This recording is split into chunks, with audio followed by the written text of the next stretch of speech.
والله أنا أدعو الآن لأعدائي كما أدعو لأحبابي. في صلاتي أدعو لأعدائي كما أدعو لأحبابي. يلي بيحكي واللي بيطعن واللي على كل غفر الله لهم، وأسأل الله أن يعفو عنا وعنهم. بعض أوقات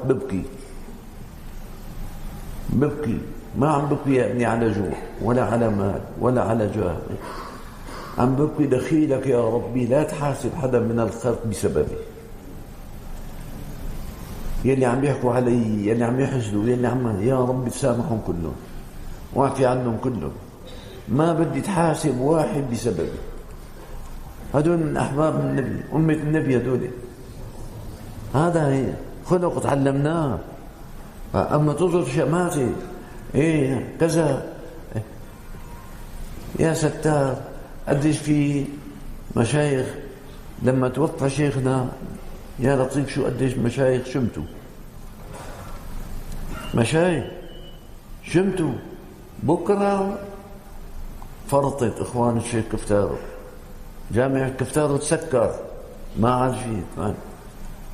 قلت يا جماعة اتقوا الله، بإخلاص شيخنا الله عمر الجامع، بإخلاص شيخنا ما نقص الجامع ولا تسكر الجامع، لكن جوامعهم تسكرت، جوامعهم تسكرت. الله يغفر لنا ولهم. شماتة بالموت، شماتة، نسأل الله العفو والعافية يا ابني. فخرجوا والله لا يقيموا. هذا يا ابني شماتة. المسلم لا يشمت بأحد، لا بمرض ولا بعذاب ولا بأذى ولا بضرر.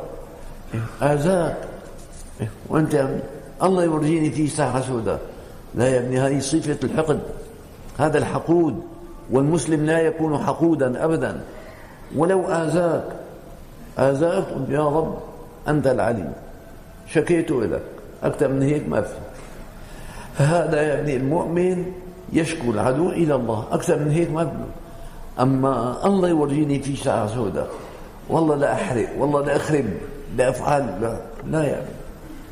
خليكن دائما على أخلاق نبينا عليه الصلاة والسلام، وكلياتكم بتحبوا النبي عليه الصلاة والسلام. ما بدنا نحب النبي بالحكي، بدنا نحب النبي بالاقتداء، بدنا نقتدي برسول الله نبينا عليه الصلاة والسلام.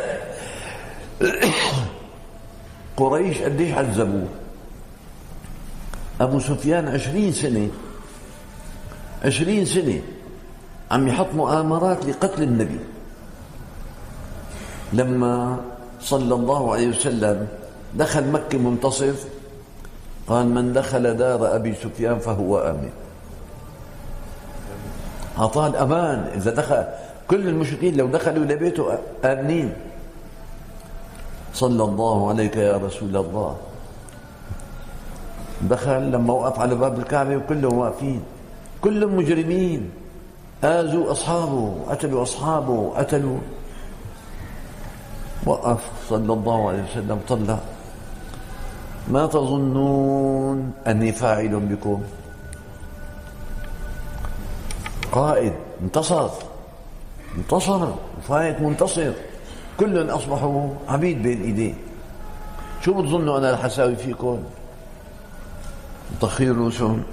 قالوا: أخ كريم وابن أخ كريم. قال: أقول لكم كما قال أخي يوسف: لا تثريب عليكم اليوم، يغفر الله لكم وهو أرحم الراحمين، اذهبوا فأنتم الطلقاء. طلعوا عم يغفر أكيد، ما خافوا يغير القانون. طلع عفو عام. يا سبحان الله، يا سبحان الله. فإن لو كان المسلم صار على أخلاق النبي عليه الصلاة والسلام، عفا وأصلح وأجره على الله. فإياك والشماتة.